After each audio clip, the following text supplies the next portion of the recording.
spectacle. And unfortunately for Wolverine fans, today got worse. Bad news coming out of Ann Arbor. Quarterback Wilton Speight is injured, and maybe in a big way. There are multiple reports out that say Speight broke his collarbone and he will miss the rest of the regular season. That would mean likely John O'Korn takes over as quarterback. But Jim Harbaugh talked Monday and made things seem much less serious. Jim, with Wilton, when do you think you'll have to know to make a decision on him, and how is it kind of a game time decision with him at this point? Could be. And it's his shoulder. When we'll know is based on what the doctors say and how Wilton's feeling, what he's able to do during the week in terms of practice, etc. As always, per our principle, we don't go into the specifics. John, Shane, I especially would anticipate today, the next couple days, at least that they'll get the majority of the reps and be good practice for them. But they've both had extensive practice time through the course of the year, and yes, we are confident they will do a good job.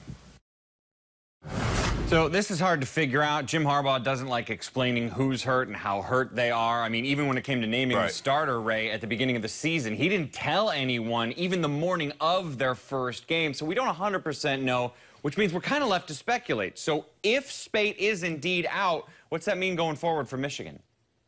Well, I think it's a big blow for Michigan. I mean, when you look at Evans and the other running back, they only had 90 yards of rushing.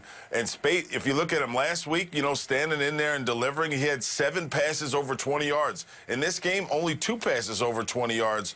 And again, you got to have respect for a guy like this. I mean, and of course, we're always speculating, if he had a broken collarbone and he went back into the game, I mean, I had respect for him for standing in the pocket and delivering, but if he went back in the game with a broken collarbone to try to win that game against Iowa, I mean, I feel so bad for a young man like that.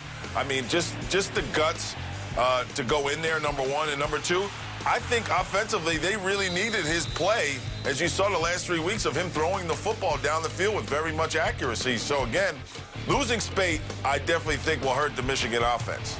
I agree with you, Ray, and you mentioned it. In this game, they only had 88 yards on 33 carries, so that offensive line clearly struggled to open up holes against an Iowa defense that had given up more than 350 yards rushing the week before against Penn State.